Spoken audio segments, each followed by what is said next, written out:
Hello, everybody. Happy Friday from wherever you are connecting in the world. I see people from a lot of friends from all over the place.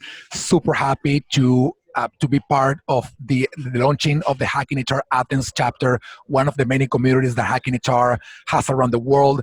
For those of you who don't know what we do, we are a global learning community bringing HR leaders, practitioners, business leaders, technologies all together to discuss about all things that are important at the intersection of future of work, technology, organizations, and people, and how that impacts, of course, the work of HR.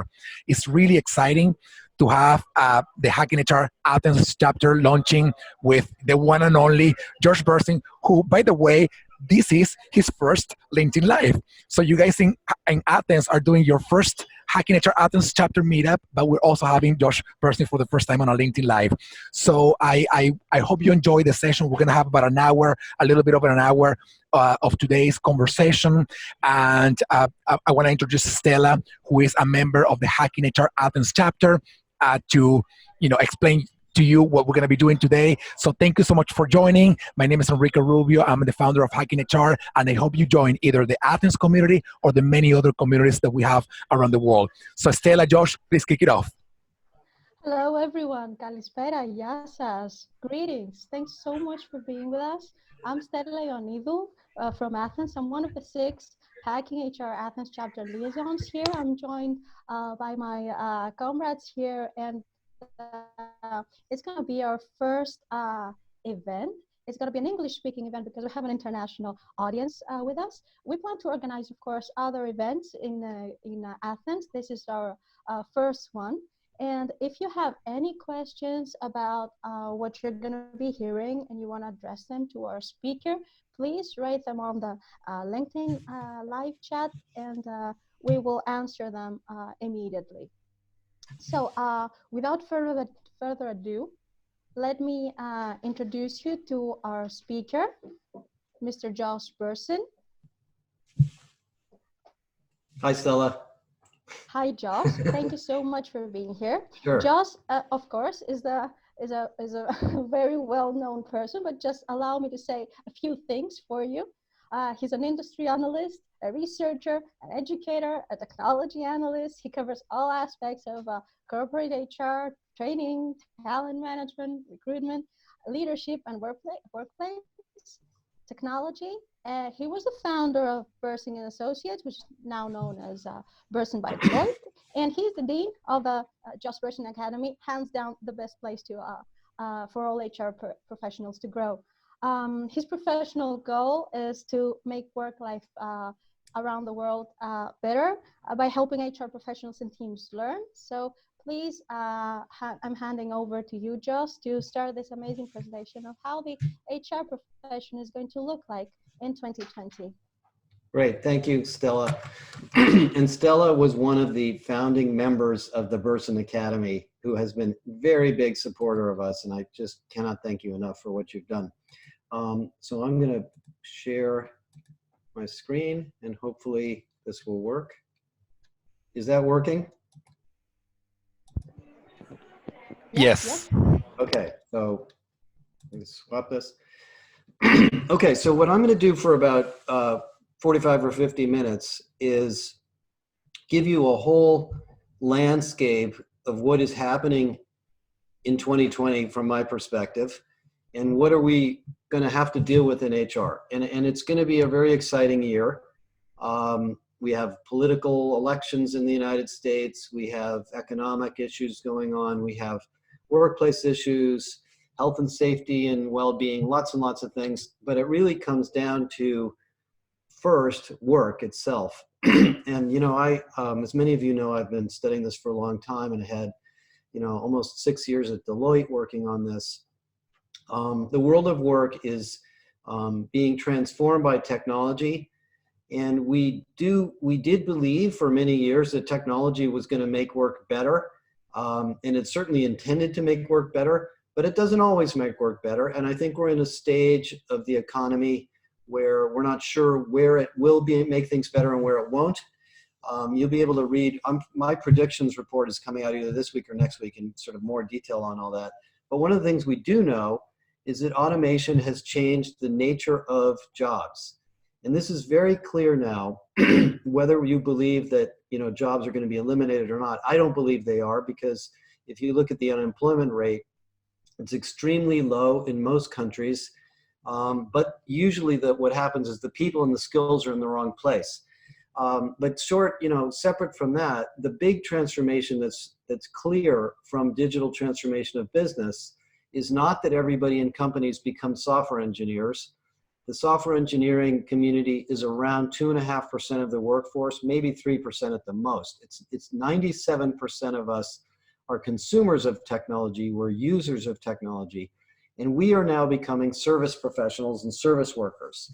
And that's true in every industry. If you're a bank, if you're an insurance company, if you're a retailer, if you're a manufacturer, more and more of the jobs are serving clients, serving customers, serving each other, designing things, selling things, helping people, serving people. You can see this in the United States stock market. Close to 90% of the market cap of the US stock market is intangible assets. Intangible assets are brand, customer attention, software, things that are developed by humans. So every company now is in the people business. And the way I like to frame it is that in every company, people are your product. And CEOs now know this. In the CEO research that's coming out, this particular report is not published for 2020 yet, but the 2019 one, and I just saw the preview of the 2021, basically shows that CEOs are mostly concerned about people issues in their companies right now. In other words, you know, we sort of had about 5 years of figuring out what the digital business models would be in our companies. And most of you work in companies that have been going through a lot of that. Now, how do we realign the people to deliver the things that we're doing digitally in the products and services that we sell? Now, the downside of this and the challenge, and this is going to get into what we do in HR, is that during the last 12 years of growth since the economic meltdown, GDP has grown in most countries.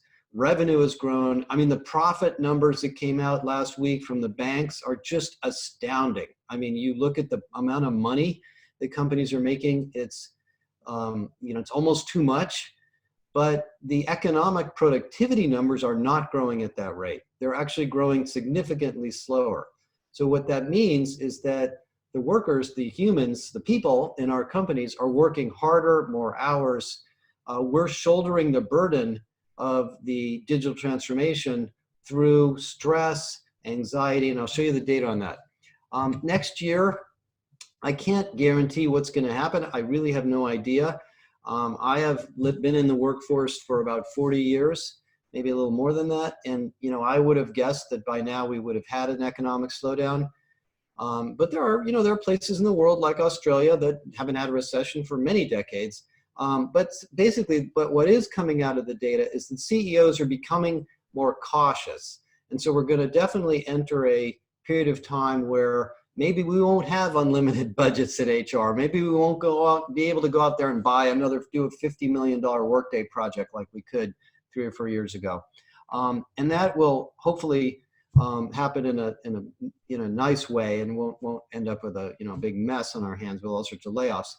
One of the things that is clear, though, is that GDP probably will slow down, not so much because of the economy, but we're actually running out of workers. In most countries, the fertility rate is significantly below replacement. And there's a lot of interesting debate about why that is and whether that's a social problem in general in society. But you can see the data: US, UK, Germany, Northern Europe, Japan. Significantly fewer children are being born. And so the only way companies will grow is by immigration from other countries, which is a gigantic political issue, or improving productivity. And the economics folks call that quality of labor. And quality of labor basically comes down to 3 things: employee engagement, skills, and what you might call sort of work design that gets the right people in the right jobs so that we're not wasting energy. And so this is really falling in our laps in HR. And I've been talking about productivity for a while. And I think, you know, as I show you a little bit more about what you can do about this, this is something you need to put on your radar screen. It's not just employee experience to make people feel better. It's employee experience to actually help people get more work done in a more productive and positive way. This is sort of the data on CEOs. It's interesting that 41%, two things of interesting here. Number one, creativity. We have not lost the interest in creativity. In fact, it's higher than ever. Now, the new buzzword that I kind of like, it's not innovation anymore. Innovation is kind of like almost an old way of thinking about it. It's creativity, it's curiosity. It's asking yourself, how could I do this better? Could we redesign this? Could we do this in a different way? Maybe my job should be maybe I should work over here. And maybe in the restaurant, we should move ourselves around and do different things to serve our customers. That's the biggest thing. And the second thing is reskilling. I'll talk about reskilling in a minute.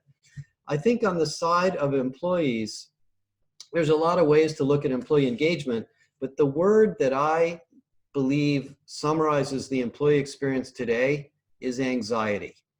And you'll read more about this in the report that I'm publishing in a couple of days. Anxiety about careers, anxiety about work-life balance, anxiety about where to spend my time. In one of the studies IBM just published a few months ago about skills of the future, and I'll show you the data on this in a minute, the second or third most requested skill from CEOs is for employees to do a better job of time management. Now that's not time management the way we used to learn it. And I took classes on time management when I was a young guy, and you know, they teach you how to fill out the little planner and stuff. It's not that. It's figuring out where to spend your time to be productive and not feel this feeling of FOMO that I'm not missing out on something that I should be doing. And when you're on Slack and email and text messaging and Facebook and LinkedIn and all these other things, it's really hard to do that. So these are very important issues. And then the one in the middle, that the sense of most employees and all of us is that we need to reskill ourselves on a regular basis. We need the tools like the academy that I'm building and other people to make work a learning experience, not just a job experience. This is a research study that just came out. It was fascinating to me, of Gen Z workers, conducted by ServiceNow. Now, Gen Z people are, you know, younger people in their 20s, mid-20s and younger. My children are millennials, so even my children are not Gen Z workers. Number one is this sense of chaos. 34% of them. So one more thing on this particular research report. 55% of Gen Z workers said that sometime in the last month, they suffered job burnout. 55% job burnout. And when they asked them how frequently they feel burned out, 6 days a month. There's only 21 work days a month. That's more than 25% of the month. So for young people, this is a big issue. I think as you get older, this is less of a problem, because as you get older, you tend to have a different kind of a role and you tend to have a little bit more understanding of what work is going to be like. But just look at these things. So these are things that are going to fall in our lap. You know, so anyway, so this is sort of what's going on in the workforce. This is a little bit of hard chart to understand, but I'll just explain it to you briefly. This is a study that was done by the Conference Board late last year, and they looked at all these issues at work and, you know, what is it that, you know, what is important to people and what is it they don't like about work. And at the bottom right, the most important things are right there: growth, feedback, recognition, productivity, and of course this, you know, thing that we never seem to get away from, which is the performance review. And that's really, you know, what's going on. So we've got these 6 things at work. I won't, you know, step you through this slide. You can take a look at it, but they really fall into 2 categories. There's the engagement and the environment in which we work, and then there's the job, performance, and career. And I'm going to talk about that in a couple minutes. The second thing that I want to touch on for 2020 is management. You know, I do often believe that of all the things we do in HR, and there's many, many things we have to do, the most high leverage activity we have is how we support and develop and assess leaders. Because leaders run the company. We don't run the company. We're really sort of a supporting act. And so we have to facilitate and support the philosophies of management that are taking place in your company. And this does go through cycles. We're in a cycle now of what I call sort of the trusted enterprise. And the reason for that is, people are coming to work, in a great economy, and they're expecting you as an employer to provide them a safe and trusted institutional experience. And this is actually kind of a lot of responsibility that's been put on the shoulders of companies. The manifesto that came out from the Business Roundtable a couple of months ago is an example of CEOs scratching their heads saying, how can we make our companies more purposeful and meaningful for the people in them? And companies are at different levels of understanding of that. But you can see that if you go back in time, the management practices of the 1950s and 1960s are very different. We used to do top-down MBOs. We had annual performance reviews. We had very formal rank and yank practices, up or out. Then we went through a period of looking at cascading goals. Well, maybe the way to make the company work well is to get everybody to align their goals towards their boss and their boss's boss's boss's boss. That was a great idea, never quite worked out, because what it did is it created a locked chain of, the very fragile locked chain that when the company needed to make changes, all these goals were already cascaded and they were hard to change. I talked to a lot of companies about that. That didn't work out as well as we were hoping. But it was a model of management, not just a model of HR. Then we went through this idea in the 1990s, and I think, to some degree, Google pioneered this, maybe we don't need to review people so much. Maybe we can let people decide what they should be doing at work and empower them. The idea of 20% time that started at Google was really about empowerment and trust. And so we kind of said, well, maybe we don't need so much HR stuff. That didn't turn out to work out because you went back and, there was an article in the HBR about ditching performance reviews, and you went back a year later and interviewed all those companies and actually were doing reviews anyway. They just weren't calling them reviews. So then we came up with this idea of maybe the management experience is what we call continuous performance management or feedback-centric performance management. And maybe what we should be doing is putting in place practices for check-ins and I feel like what that was really a formal recognition that good management is management by walking around, which is what they used to call it at HP. And now we're sort of in a world of how do we create reward systems and pay and feedback around teams and projects, not just individuals. One of the things that was flawed in all of the early ideas of performance management was this idea that individuals should be rewarded as individuals. Nobody in a company succeeds as an individual. We all are part of groups and teams, and our influence on others and our ability to help others is part of our success. So now we're kind of working into a world where we're looking at tools to facilitate teams, diagnose teams, improve teams, measure teams. The research I did right before leaving Deloitte, one of the things we found is that the highest performing companies in the areas of performance management were those that created goals and rewards that were based on teams, not just individuals. So all of that is part of our world this year. We also have to reflect in 2020 that you're probably working in a company that is trying its hardest to be agile, to operate in an agile way. I was in Australia in November. I met with a bunch of banks and insurance companies. Every single company told me we're using agile. Now, they don't all know what that means. They're not necessarily using the exact methodology and artifacts of, say, Spotify or some of the other companies that have sort of written these books on agile. But that means they are trying to become a network. They're moving people around from place to place. They're working on people are working on multiple projects. And what that does is it changes the reward systems in companies. It changes talent mobility. It changes careers. It gives young people many, many more opportunities, but also creates anxiety because maybe they don't know where to spend their time. But that's happening. 35 to 40% of companies now are telling me in the research I'm reading that they are operating in an agile way. Now, they don't know how. And a lot of our HR practices are designed for that picture on the left. But that horse has left the barn, as they say, and it is moving. One of the things that it's doing is it's changing the nature of leadership. Now, I won't spend a lot of time on leadership, but this usually falls in our laps in HR, is how do we assess leaders? How do we develop leaders?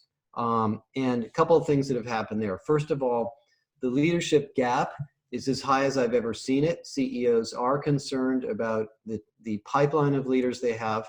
Second, the characteristics and nature of high-performing leaders is now different. I tried to put together on the lower left here some of the things that I've seen on this. I'm doing some work with DDI on this and some other companies to try to figure out what the models are for leadership in this new world. Most of you probably have a leadership model, and I would suggest you spend a little bit of time in 2020 talking to your CEO about it and making sure you're revisiting it, because in some companies, and a lot of companies, these are really not reviewed very often. Deloitte has this wonderful model of leadership called digital DNA. I think it's still current in Deloitte. And it basically shows that there's actually a whole continuum of changes that have taken place in leadership models, from the more static, hierarchical, top-down oriented leadership practices on the left side of the chart I showed you or earlier, to the high-performing leaders in the agile world on the right. You can read through this. One of the other things that's new in leadership, in this idea of inverting the pyramid, everybody in a networked company, everybody is a leader of something. My daughter, who's in her late 20s, is actually a leader in their company and the small company she works in on the projects that she works on. So we need to give leadership models and skills and help to everyone in the company. And many, many times people my age will be working for people that are maybe a generation or two generations younger. So we have young leaders taking significant levels of responsibility very early in their career. We have to embrace that too. So there's lots of things to do there. The other area in the area of management is careers. We used to grow up in companies where your manager was responsible for your career. That was the way I was raised in my career, and that was the way a lot of the talent practices were developed. Your boss basically sort of puts together an individual development plan for you, and he or she sponsors you through that process.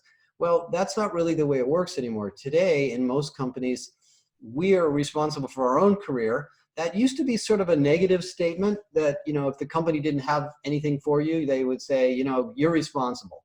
And that was sort of a little bit of a capitulation that, we're not sure what to do with you, so you've got to figure it out. Now it's actually the opposite. Now it's like, how can we give individuals highly empowered career experiences and tools so they can find the next thing, and then, get rid of these sort of problems and reward systems and talent hoarding problems to make that possible. So that's a huge initiative. These new tools from the vendors for talent marketplaces, and I just wrote an article on this idea of skills clouds to facilitate better career development as part of that. And this is a picture that will help you think it through. Is that in the career of the future, in the organization of the future, this is really the talent management system. The talent management system is a constant, agile system of matching the jobs and projects and organizational needs that are going on in the company with the individual's needs and the needs of society. And I added that green circle because, most of the research shows that what sort of bothers people at work is this sense that, am I actually doing something that's meaningful to me? And can I do something to help others, as well as, make a good salary and get a promotion and be well recognized in the company. So this is really, in some sense, the model of career, but it's also the model of talent in general. Okay, third topic is employee experience. I just was with Mark Levy this week, by the way.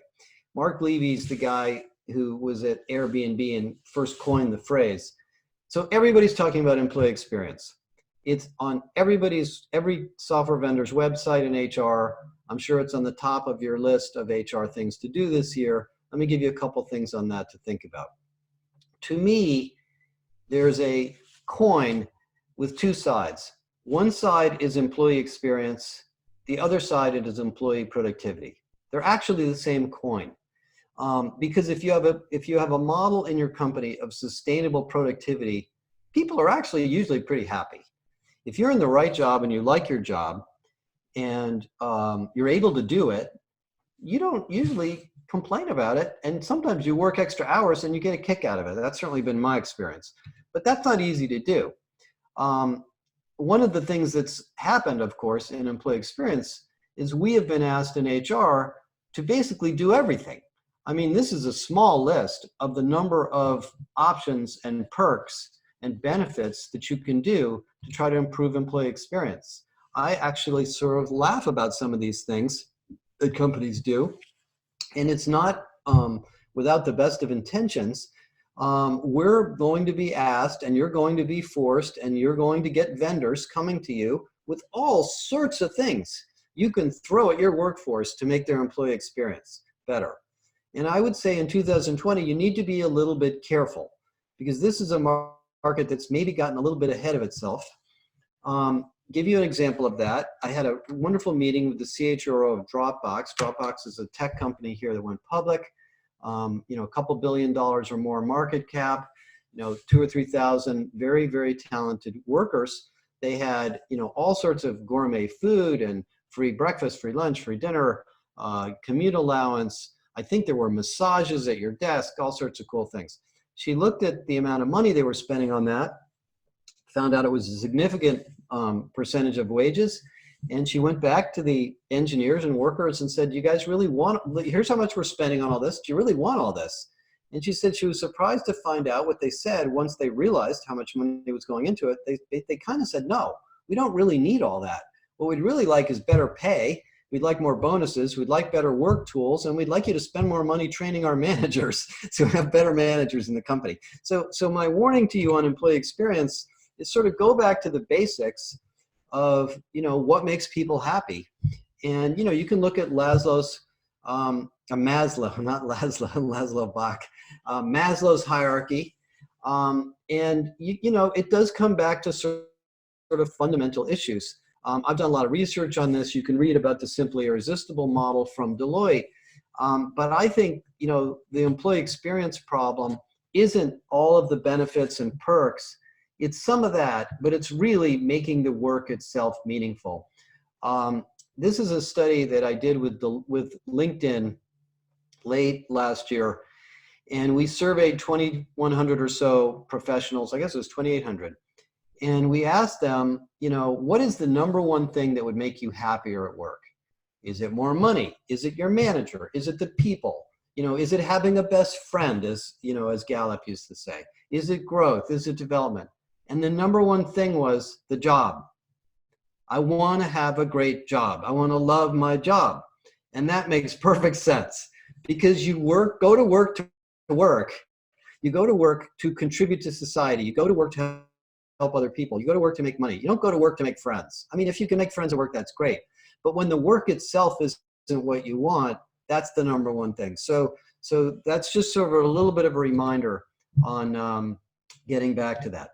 Now, the third or fourth topic is, feedback.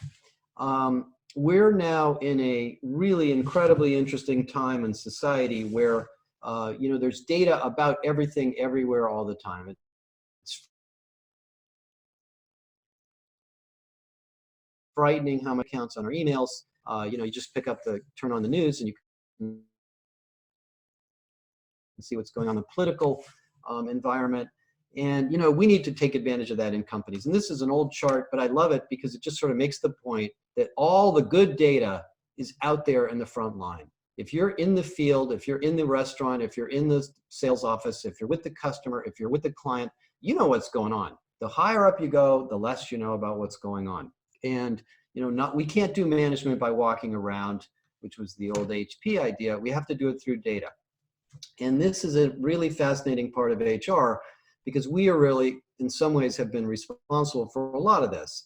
In the engagement 1.0 world, it was the annual survey.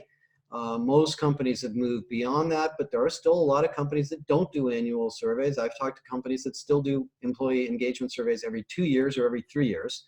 That's relatively rare, but it's still true. Then we went to a world of pulse surveys, incredibly good innovation. And now we're in a world of what I call action platforms.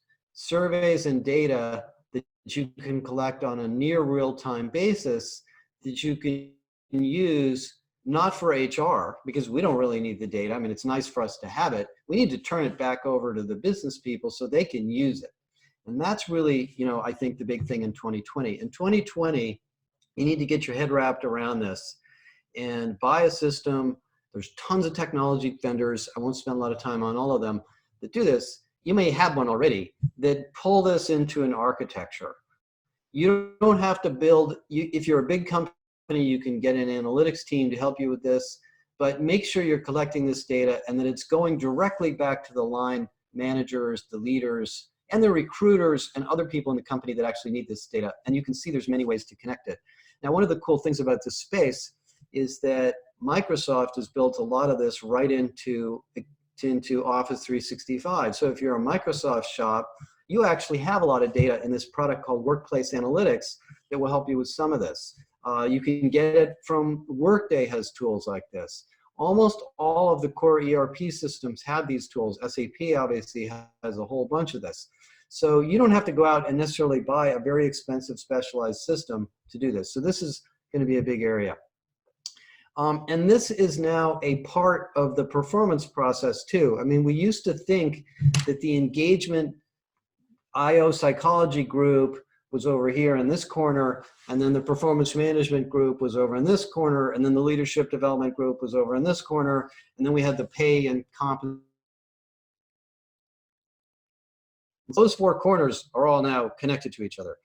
Because in the real world of work, we're setting our goals, we're having quarterly business reviews, we're doing check-ins, we're giving each other feedback, we're having coaching, we're getting a review every quarter or every year, and then we're going back and review. This is what's going on. This is the system now inside companies. And the thing that we're working on in the academy, and the reason that I really feel excited about this academy I've been working on building, is that all of these are now interconnected. So as you go back and think about your HR department or your HR team, make sure you're talking about these things in a holistic way. One of the things that I think will help you remind you of that is this old research that was done in the 1920s by Bell Labs. It was Western Electric, which was the manufacturing division of Bell Labs, of AT&T. They studied, manufacturing workers and what would make them more engaged. It was called the Hawthorne study. And they tried turning the lights up in the factories, and they found out that when they turned the lights up, everybody got more engaged and more productive. And then when they turned the lights down, they got even more engaged. And they basically concluded that what really matters is not so much how bright the lights are, but the fact that you're listening. So listening in and of itself drives performance. Here's some data from Glint that I think is great. Managers who actually look at the data from the employee feedback systems and develop action plans have 7% higher engaged teams than those who don't. Even if they don't implement any action plans, the fact that they actually use the system to do that. And those that are perceived to take action, where the employees say, you know what, my manager seems to be listening to some of that feedback because he or she just said something about it, and are 8 times more likely to be highly engaged. And that kind of gets back to me to this thing about the employee experience, in that when the work environment is productive, when people feel they can get things done, when they can talk to their managers, when there's an open dialogue, productivity goes up. And this is one of my favorite books of HR.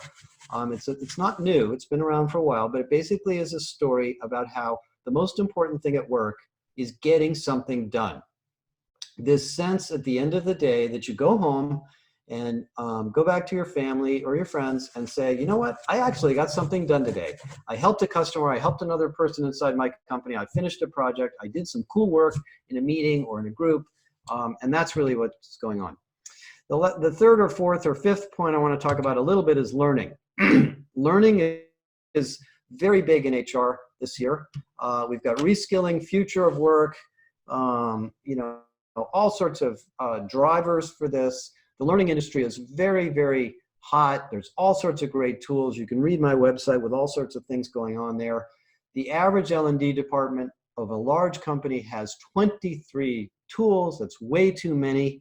The market has exploded with opportunities.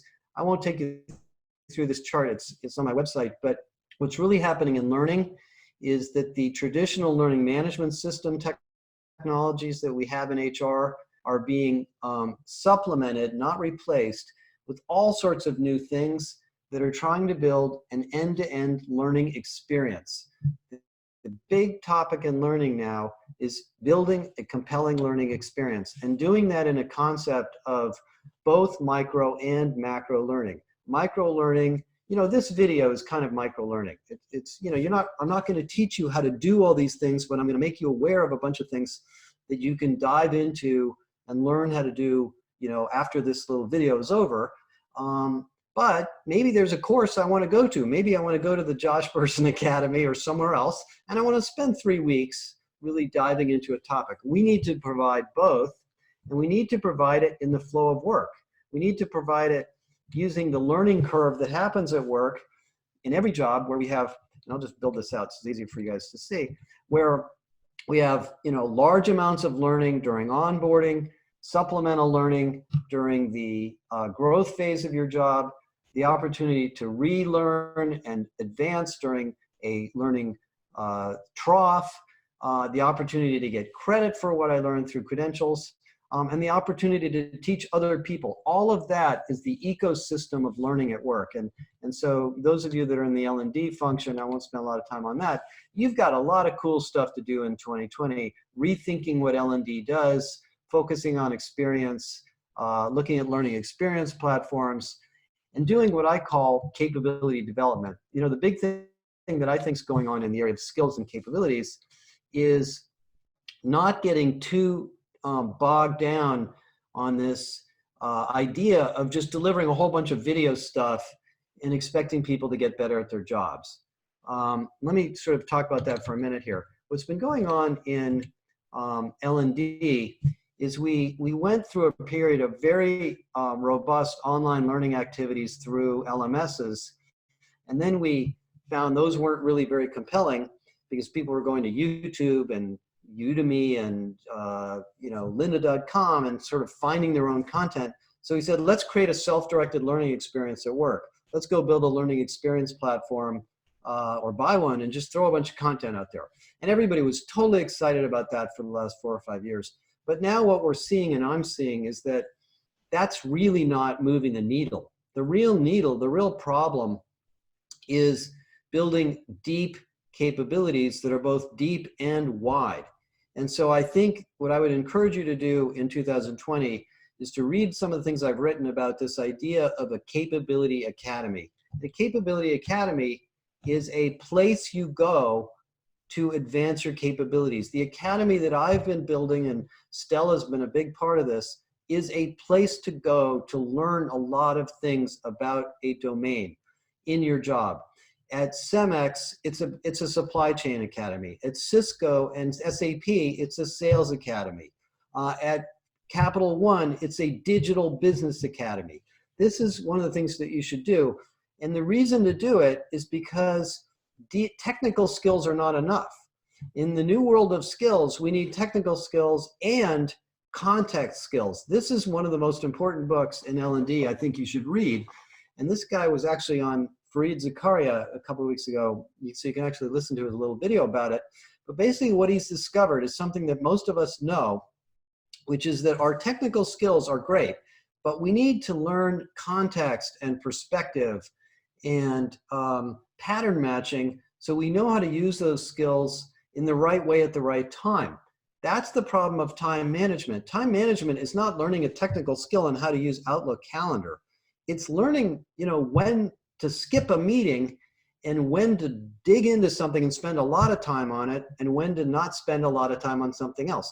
These are you know, complex skills that we need to build, and they can only be built through an academy-like structure. So anyway, that's a big deal, I think, in 2020 is stitching together these different modalities of learning in your company and building a structure around them. And I think this idea of a capability academy is a really good way to do it.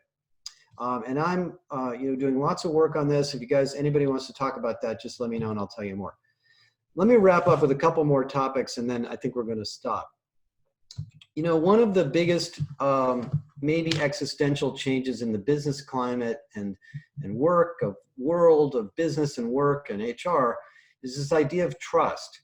This is the Edelman Trust Barometer. I don't know if I've seen, if there's a new version of this yet out, but you know, what it shows is that we're really in a crisis of trust in society. Most of us don't, you know, I'm sick of watching TV about what's going on in the United States. It's just sickening. We don't trust the political institutions. We don't trust the system. I live in the San Francisco Bay Area. You know, unfortunately, every day I go into San Francisco, I have to walk right by homeless people, trash, you know, broken bottles, you know, things in society that you ask yourself, with all of the technology expertise we have in the world, why can't we fix these problems? Why is the traffic on the bridge so bad? I mean, these are issues of trust. Nobody's doing anything to make the world worse. We're all trying to do our best, but so what the data basically shows is that employers are the most trusted institutions in most people's lives. Now that's good and bad. It's good in the sense that we have this opportunity to do a lot of great things for people in our companies, but we have to live up to it because there's a lot of skepticism. When the Business Roundtable came up with its manifesto about businesses focusing on all of the stakeholders of society, by the way, that is not a new idea.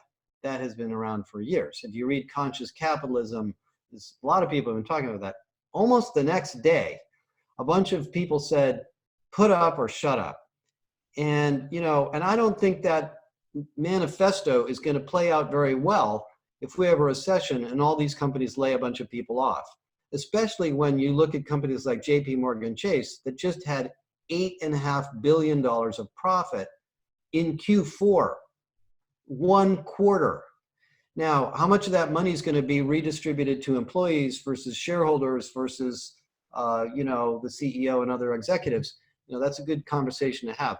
We in HR are in an opportunity to have those conversations. Obviously, we're not going to make all of this stuff change, but I think we have to be the conscience of companies to make sure that we are creating an environment that lives up to this need for trust. And I know that it matters. You look at the companies that spend a lot of time on this. You look at Salesforce. You look at Patagonia. You look at Wegmans. You look at and I've studied a lot of these companies. These companies that really think, Workday, that really think about being a trusted institution to all of their stakeholders, especially to their employees and workers, they outperform their peers. And if we do have a recession and we do have a downturn, this is going to really matter, because if you've developed this kind of a relationship with your people, they'll stick around. They'll take a pay cut. They'll roll up their sleeves and help you get through the next turnaround. If you don't have this kind of problem, this kind of relationship with your people, they'll leave and they'll go somewhere else. So anyway, that's sort of the last thing. One more thing I want to touch on just for a couple of minutes while I've got you guys all on video. What are we going to do in HR? Well, you know, HR itself is going through a heck of a big transformation too. I don't have to read you through all these things going on. Many things going on inside of HR. The most fundamental to me, and the reason I decided to build this academy, is that I think HR as a function is going through a radical reinvention. We're working on a big paper with IBM on this, and you'll be able to read that pretty soon. But basically, all of these things, if you read this, are very disruptive to HR as a function and HR as a profession. You know, we can't sit around in conference rooms and design HR practices and then roll them out and expect everybody in the company to just adopt them the way we used to. We have to co-design and co-develop and serve and support people, you know, in these, you know, within the context of all the issues I mentioned earlier. We need to be very savvy about technology. You can't run HR without great technology and great data. And you need to be cross-trained. You need to be, as an HR professional, multifaceted, and you need to be broad and deep. The operating models of HR are changing too. We now need to have agile pools of HR professionals that can come together on teams and work on projects without working in silos. as I showed you earlier, everything in HR that I used to study when I did all the research, whether it was recruiting or sourcing or performance management or goal setting or pay, those are all connected now. They're all interconnected and they're all related to each other. So more and more of the projects and the co-design things we do in HR have to be done in an agile way, which means that we as an HR team need to operate just like the rest of the company and be cross-trained and able to do that. One of the things that I've been working on, and Stella's very familiar with this from her work, she's a member of the Academy, is understanding how this works. And as an HR professional, I think we have this interesting opportunity to think of ourselves as, like in engineering, full stack professionals. We can't just be experts in sourcing or recruiting. We can't just be L&D people. We can't just be analysts. We have to go up this chain and think about how we become good at all of these different things. And what I've been doing in the JBA is basically building a capability model. I won't go through this right now, to try to help you do that. So that's a big part of your job in 2020, is developing yourself and creating an environment inside of the HR function where you can all learn from each other and you can cross-train each other on these domains. And the final point I would say is in HR is we have to become really good at agile co-design of solutions. You think about all the things I've been talking about for 45 minutes, none of them are easy to solve. You're not going to sit around and buy a piece of software that are going to solve any of those things. They're going to be co-designed. You're going to have to prototype a solution, roll it out to a small group of people, understand with the business people, understand how it works, go back and iterate on it and improve it. This is what IBM has been doing for years. Diane Gerson told you story after story after story of new things they developed in IBM through this iterative development process. And I think that's, one of the most important things that will happen in 2020. All right, Enrique and Stella, thank you for inviting me to this video. I think 2020 is going to be a very exciting time. I am here to help you guys. You know I've got the Academy that I would love everybody to learn more about. Let me turn it back over to you and see what's next. Thanks so much, Josh, for a very, very enlightening presentation. I think has covered a broad range of topics that are of interest to HR professionals in many fields, be it recruitment, be it learning and development, or be it common men.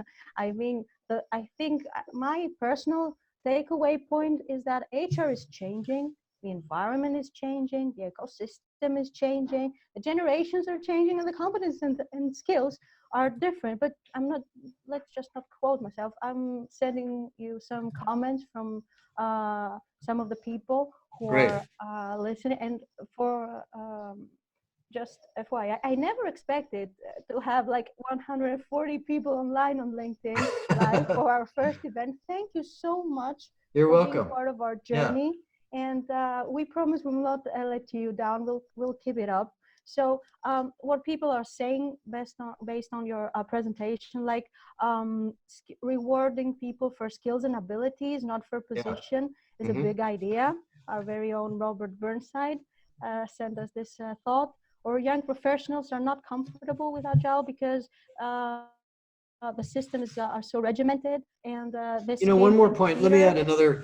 Something that might make people feel a little bit better. One of the other fundamental things I think that's happened in HR.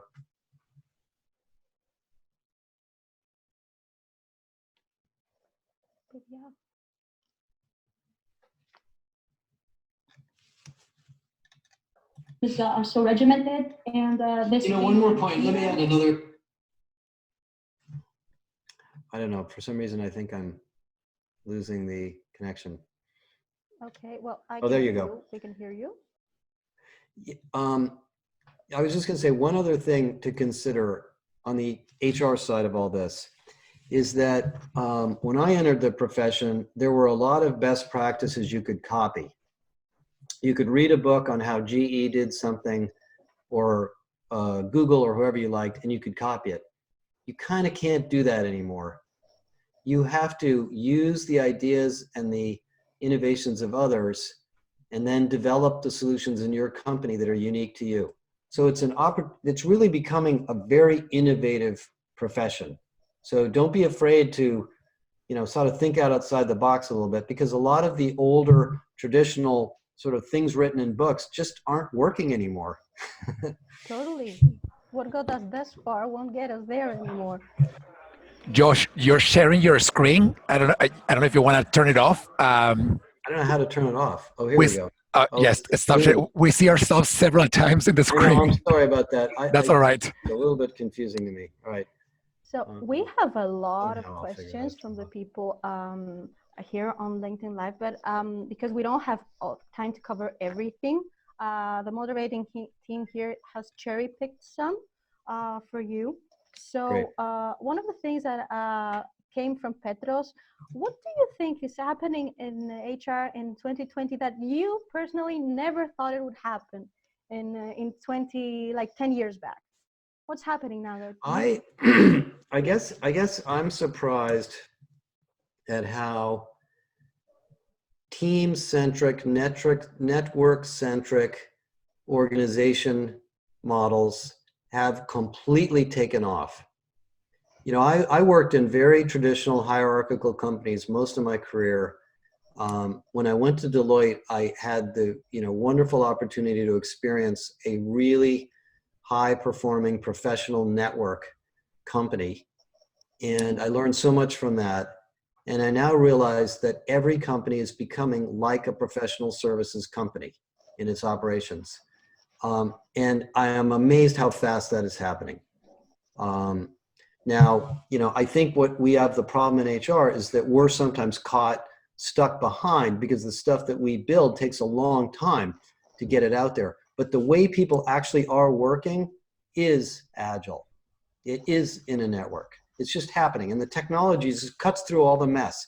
I mean, we can build all these wonderful HR systems, and then somebody picks up their phone and they just do something differently. So we're being forced to adapt very, very fast. And I think it's happened faster than I expected. The second thing that's a surprise to me is how the world of work has not gotten that much better for people. We have this great economy, and the stock market's high, and the unemployment, and people are anxious, and there's high rates of suicide. And, I just read that the heart attack rate in the United States has gone up again. Come on, what's going on? This is very disturbing. I'm certainly going to put my effort into trying to figure out what to do about it. And I think we have an opportunity in HR to sort of look at this from a humanistic standpoint, and what can we do to make work experiences better people experiences? And it's a challenge. totally. We got another question that's very close to my heart. It's from Andy, and says, do you think that the learning and development professional profile will be any different in 2020? And how do we sell ourselves in organizations and within the HR function? Well, learning and development is a very complex area, and depending on where you are in L&D, what I think is the most important thing at a high level to do is to make sure you have a business sponsor for any learning and development investment you make. I mean, it's easy to go out and buy a bunch of content and say, oh, we got the LinkedIn library, we got this, we got that, we got Degrade, we got the, and just throw it out there and say, all right, now everybody's happy. If there isn't a business sponsor for the thing you're working on, you're kind of pushing on a rope. So you need a business sponsor to say, yes, I will be your sponsor for the new Leadership Academy. I will be your sponsor for the new sales training. I will be your sponsor for the customer service re-engineering thing we're doing. They're out there. I mean, these people, the business leaders are there. They will take that responsibility if you do your job well. So that is number one. And then the number two is, you got to look at some of these new tools. They're amazing. You can't. The LMS technology is old. I mean, you have no choice, and that's complicated. But they're amazing systems in learning now that are really, really working well. We're in a sort of a wonderful period of time in learning technology. Yeah, the passing from learning platforms to learning experience platforms. Right. The new trend. So another question I would like to send you over came from Chan. It says, do you think strategic thinking is important for the low-level leaders nowadays? Yeah, if you go back to that book I was showing you, the picture of the book Range, Let me Yeah. just, I'm not getting a commission on that book, by the way, but it is a great book. Yeah, you wrote about What it as well. Yeah, what he discovered was that if you look at athletes, political leaders, business leaders, artists, designers, developers, the people that are really world-class experts, highly successful people that we all love to read about and learn about, they are strategic thinkers. They have this breadth of perspective. And we all have this problem. If you look at that research from IBM, I don't have the chart, but the IBM research shows that CEOs are asking people to have better skills in pattern matching, complex thinking, strategy, get out of the weeds. Now, we also have to know how to, kind of mow down the weeds, but absolutely. And I'd love to see anybody that's got, I was on the phone with the HR people from Lego, the people that make the Lego toys. They've created a leadership development program to teach everybody in the company about play. What does play mean? How do people play? Because they're in the play business. They're in the business of helping young people play. And so they've created a sort of play as a strategic thinking around play. You whatever company you're in, you've got something like that as an opportunity. So Amy, and I think this is going to be our last question for tonight. Sorry, guys and girls, there's just too many of them. We try to pick the best I'll hang around. from them. So how do we get to the trusted enterprise? What do you think? I think you've I said think one of the lot. ways, there's two sides to trust. The first is don't do bad things. Okay, because you can ruin look at what happened to Boeing. Boeing, when I got out of college, was the most highly esteemed engineering company. I was an engineer. Everybody wanted to work at Boeing. It was the place to go.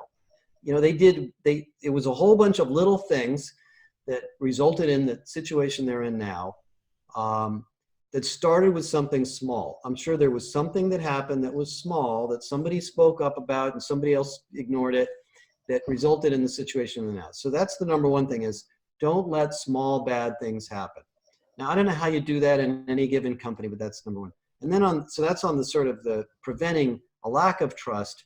On the creating a sense of trust is really, teaching leaders and helping your executives communicate the reality of being a trusted company and talking about it. I'm sure in most boardrooms, there's a discussion at the end of every quarter about the profitability and the numbers and the stock price. And then you go back to work. Well, somebody should sort of say, what are we going to do with this money? How are we going to reallocate it? Maybe we have a CSR program over here, but are we going to build more sustainable business models to improve the environment? Are we going to do more recycling? Are we going to do more volunteer work? Are we going to raise wages? Are we going to give more benefits?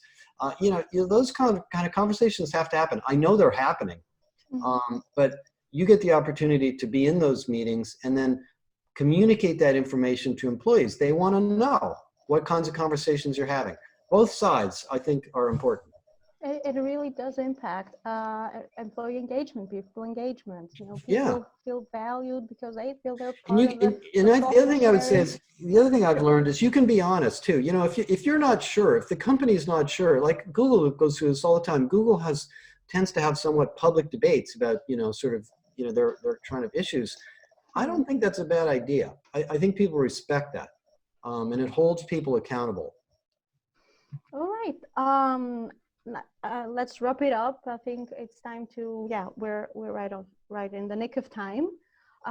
Josh, me and the entire liaisons, and we'd like to thank you so much for being with us on our very, very first Hacking HR Athens chapter event. It was a very insightful presentation, and I see the engagement people are very excited from the content. By the way, people are asking, are by any chance your slides available to people? Yeah, we'll figure out, we'll talk about how to get them out there to people. I don't know if there's an enrollment list or whatever happens here, but we'll figure out how to get them out there. There is. So you could send it to me and I could distribute to other people if you want to distribute your content. So, alrighty. So thank you, everyone. I hope you liked our very first event. If you have any feedback, send it over to us to help us, have a more even better event in the future. If you're a speaker and you want to take part in one of our future events, please reach out and let us know. Stay tuned from following the Hacking HR LinkedIn channel and the Hacking HR YouTube channel, where in a couple of weeks you will also see a video recording of today's webinar. So, Kalinista, good night from Greece. Thank you, Josh. Thank you, Thank you, Stella. Enrique. Thank you, everyone, and see you soon.